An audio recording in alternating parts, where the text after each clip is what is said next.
नमस्कार। आज हम लोग कक्षा 10 विज्ञान के दूसरे पाठ अम्ल क्षार एवं लवण के ऑब्जेक्टिव प्रश्न करेंगे। तो इसमें जो पांचवा सवाल है कि एसिटिक अम्ल एक दुर्बल अम्ल है। क्यों? क्योंकि इसके आयनन की मात्रा कम होती है। दुर्बल अम्ल होते हैं जो पूर्णतः आयोनाइज नहीं होते, कम आयोनाइज होते हैं जलीय विलयन में। तो इसका सही उत्तर है सी। छठा प्रश्न है, निम्नलिखित में प्रबल अम्ल है। प्रबल अम्ल वे अम्ल होते हैं जो जलीय विलयन में अधिक आयोनाइज हो जाते हैं, यानी हाइड्रोजन आयन ज़्यादा देते हैं। वो सही उत्तर इसका CH2SO4 सल्फ्यूरिक अम्ल है जो प्रबल अम्ल है। सातवां सवाल है, निम्नलिखित में दुर्बल अम्ल है। तो इसमें दुर्बल अम्ल है हाइड्रोजन साइनाइड HCN।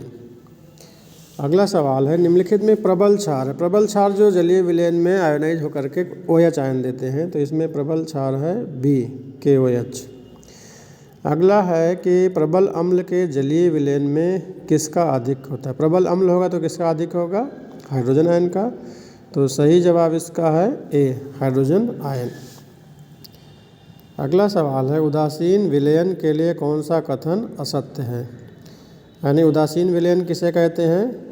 जिसमें H और OH दोनों की सांद्रता बराबर होती है, यानी वो ना अम्लीय होता है ना क्षारीय होता है। तो इसमें पूछा कि कौन सा कथन असत्य है। असत्य हमको बताना है इसमें से। ठीक, तो हाइड्रोजन आयन सांद्रण का मान 10⁻⁻7 मोल प्रति लीटर, ये सही है। हाइड्रोजन आयन सांद्रण मान 10⁻⁻7 मोल प्रति लीटर, ये भी सही है। pH मान 0 होता है, तो ये गलत है। pH मान 0 होगा तो वह अम्ल होगा।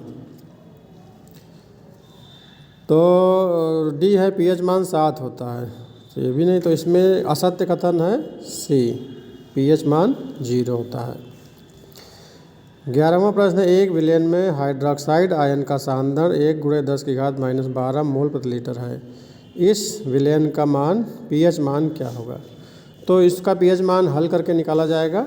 तो इसका pH मान हल करेंगे तो 2 आएगा, यानी सही उत्तर है 2। अगला 12वां सवाल है, एक जलीय विलयन का pH मान 4 है। विलयन के हाइड्रोजन आयन सांद्रता मोल प्रति लीटर में कितनी होगी? तो इसको भी हल करेंगे तो इसका जो सांद्रता आएगा 1.0×10⁻⁴। शुद्ध जल का pH मान कितना होता है? तो बच्चों, शुद्ध जल उदासीन होता है, इसका pH मान होता है 7। ये कई बार परीक्षा में आया है, 23, 22, 19, 18, 17, 14, 11 तो बहुत महत्वपूर्ण प्रश्न है। अगला सवाल है, शून्य pH वाला विलयन होगा। तो शून्य pH जिस विलयन का होगा तो वह अम्लीय होगा, यानी इसका सही उत्तर है A। अगला सवाल 15वां है, अम्लीय विलयन का pH मान होता है। तो अम्लीय विलयन का जो pH मान होता है वो हमेशा 7 से कम होगा, यानी इसका सही उत्तर है B। तो आज के लिए बस इतना ही। अगले वीडियो के लिए चैनल पर बने रहें।